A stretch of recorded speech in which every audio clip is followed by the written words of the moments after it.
It seems odd that a mid-range phone might be better than its company's flagship.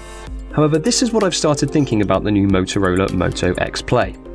Whilst the larger X Style has the upper hand in raw specifications, the X Play is arguably better value for money. Motorola have already massively disrupted the entry-level smartphone market in the last couple of years with the Moto G range. The newest G seems a little off in the price-power ratio this year though, so the X Play is a good attempt at attacking the next price tier. The X Play is a big phone. Slightly smaller than the Style, Motorola's signature curve and relative thickness have a way of reminding you of the phone's presence. Personally, I like a little extra bulk, and at 169 grams it's far from heavy, yet in the face of direct mid-range competition such as a Galaxy A7, one could accuse the X Play of skipping the gym a few times. There's a fine line between affordability and looking cheap, and it's a wire Motorola have walked very well for a few years now. Unless you go through the Moto Maker to design your own personalised engraved wonder slab of wood and gold trim, the basic black and white retail versions of their phones have a way of looking approachable and usable. The X Play looks like a phone you're supposed to play with, rather than just worry about breaking. The build is robust enough to not fear the occasional knock, unlike some of the similarly priced competition, not to mention the feeling of carrying a glass baby you get from a brand new Galaxy S or iPhone. Otherwise, everything is in place exactly where it needs to be. Micro USB on the bottom centre, headphone jack top centre, volume side central with the power just above. The SD and SIM tray is easily accessible and clicks in comfortably without being fiddly. The camera and dual LED flash are central on the back panel, which has a really tactile rubber back panel and can be swapped out or replaced with a flip cover version. Overall, the X Play has a basic, simple design that gets the job done. There's nothing flash here, and whilst it is on the larger side of modern smartphones, it's still on a par with others. Motorola are the kings of dialing back Android customization. The interface, menus, and few built-in apps they provide are all perfectly in line with material design guidelines, whilst the core system is about as close to stock as any non-Nexus device gets. Of the few added tweaks, active display will be the most obvious. This is turned on by default and acts in place of a notification LED. When notifications arrive, the screen lightens up slightly with an interactive icon appearing. Tap or slide this to be taken directly to the app in question.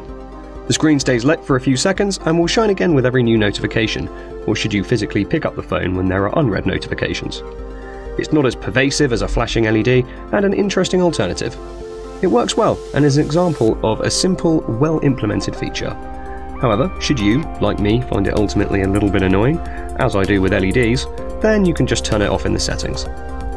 The other subtle feature you might miss is the quick launch for the camera, located in the settings within the camera app. A double flick of the wrist, that's turning the phone over and back twice, will make the phone buzz and launch the camera. This also works with the screen locked. Inside the camera app, the action flips between front and rear cameras. You'll also find Motorola Connect, which uses a companion Chrome extension to allow you to see notifications as well as read and reply to incoming messages from your browser. Finally, there's Migrate, which can help transfer data from an old phone to this one. Aside from the Google Suite and some details regarding an optional Motorola ID, which allows Connect to work and is useful in support situations, that's it for built-in apps, so it's a very bare-bones collection. For a phone that isn't really fighting for acknowledgement against other manufacturers' similarly priced and specified and spec'd counterparts, this is undoubtedly the best option. It allows the phone to be as fast and empty as possible, giving the user as much freedom as they need within the system to use the handset how they wish. These few neat interface and navigation features do manage to add value, and alongside a truly excellent battery life, help the X Play stand apart. At 3630 mAh, the battery is a monster. With a 5.5-inch screen, Motorola's 48-hour claim seemed a little overreaching, however it does hold up depending on your usage. Of course, if you sit and stream YouTube videos for an entire afternoon over 4G, then you'll see that drop sharply, as with any phone. However, for what most would consider standard use, a 2-day claim is well within capabilities.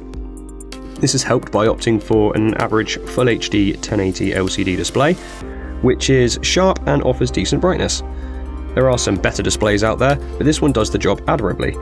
Plus, the choice not to follow the current trend of going for a Quad HD screen, which is on the X Style, no doubt keeps price and power consumption down.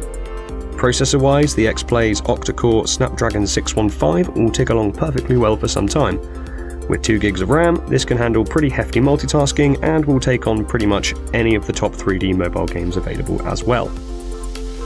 There's some extra bonus points available for the play as well, scored by ticking the boxes for NFC, dual-band Wi-Fi and a wide range of LTE bands. There's not much else you could really ask of the X-Play, apart from perhaps wireless charging. A lackluster camera has been a bit of a sore point for previous Moto X devices. Whilst not a game-ending drop of the ball, it has been the area where in many reviewers' eyes, Motorola needed heavy improvement to become serious contenders at the more expensive ranges. Thankfully, somewhere during the transition from Google ownership to Lenovo, that message worked its way to whichever department needed to get their heads down and sort the snapper out for 2015. The result is the ability to take some excellent outdoor and indoor shots that pick up a very high level of detail.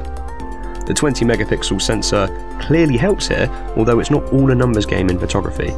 The processing appears well balanced, with the automatic HDR setting creating some true-to-life final images with leveled colours. Autofocus is generally okay, with the ability to manually tap to focus on a certain area. You get what you pay for in mobile photography, and it's pleasantly surprising to say that at under £300, this is probably a contender for the best smartphone camera in this price bracket. Perfect pictures of fast-moving subjects are difficult, and at times low-light performance can get fairly grainy and noisy, especially if you use the built-in night mode. Spending more money generally gets improved results in cameras, so serious camera enthusiasts can look at the X style if they want a rapid phase detection autofocus and more powerful image processor without reaching the £500 plus arena. Beyond the screen and battery, this is the biggest differentiator between the mid-range and high-end units. The camera on the X-Play is well above average and will certainly suit any casual user. It would take a very picky person to want more from a sub £300 phone, and anyone who is super serious about mobile photography probably wouldn't step out the door without the newest iPhone or Galaxy S anyway.